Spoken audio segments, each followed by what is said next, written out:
Today we're going to tell a story about growth and challenges, ready for some dramatic twists. That once happy family of four has now turned into a distant memory. She stands alone in the hallway, staring silently into the distance. It's like she lost her direction amidst the calls of youth. With her mother's help, Rico transferred to a new school where no one knew her back. No one judged or mocked her. At her new school, Rico met her first friend, Chris, who also had a tragic childhood.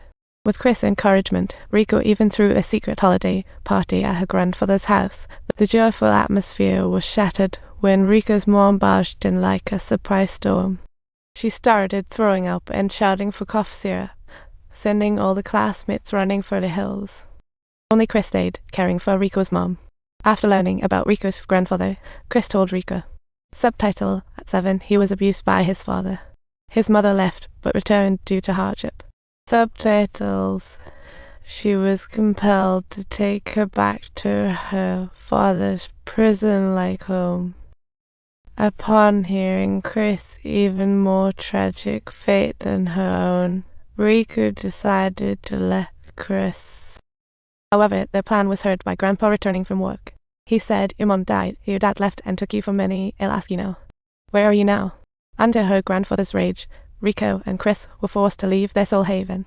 On the quiet streets at midnight, all that could be heard were their anxious breaths and their uncertain hopes for the future. One was homeless, the other's home empty, but fate bound them close. On this new path, they evaded school, roamed busy streets, begging for alms. Once night fell, they sought a moment of peace on the subway benches, trying to wipe away the day's struggle. When hungry, they bravely entered supermarkets, using wit and courage to get survival essentials. When things got dirty, they visited a friendly classmate's house to wash off the dust. They had been through a lot. Yet, they relied on each other, becoming a refuge for their weary souls, lighting the way for the rest of their lives. They seemed fearless of misfortune and challenges, while Rico's mother indulged herself, ending up in a life-threatening state. Rico felt heartbroken and helpless watching her mother. 1,000 words became a sigh. She believed if her mother broke free from alcohol, life would return to normal. However, when she stepped into the familiar bar, the sight before her shattered her hopes. Her mother's usual spot was no longer occupied by her familiar figure, but a pile of pencils representing debt. "'Tis dead. Died yesterday morning." Hearing her mom died the day before, Rico was heartbroken. She bolted out of the bar, unable to catch up with her mother as death snatched her away. The funeral was simple and lonely, with few familiar faces present. Her grandfather hurriedly took Rico's sister away. Even vaccines weren't allowed in. After the funeral, neighbor Eva gave Rico a warm hug. Then she rushed off, leaving only Chris by Rico's side, staying until the very end. She even wrote Rico's mother's life story on her coffin. It didn't mean much, but it was their final tribute.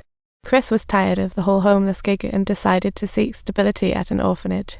Rico lay on the coffin, taking in her mother's swamp one last time, lost in memories of the past until workers came to clear the graveyard with a cart. It forced her to leave, and once the land was filled in, her mother's traces vanished forever, as the funeral was all too simple.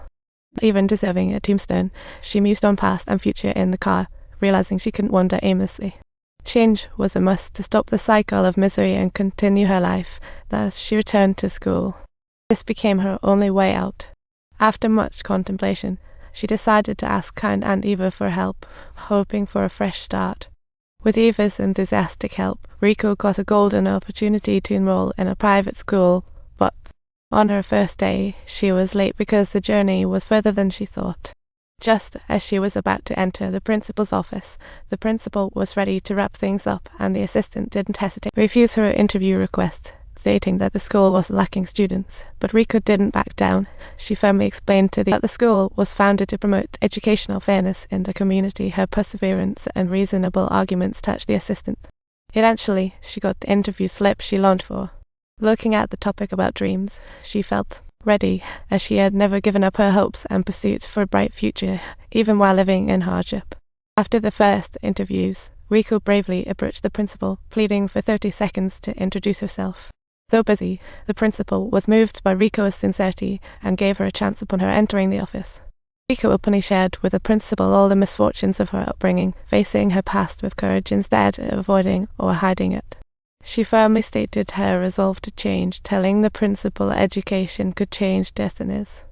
She hoped to gain better education via her efforts. Riko's sincerity and resolve deeply touched the principal.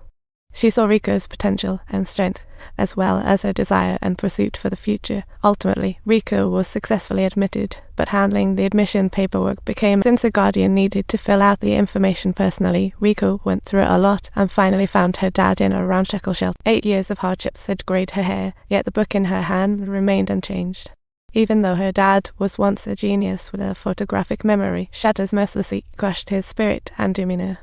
Upon learning Riko's request, she agreed to help with admission.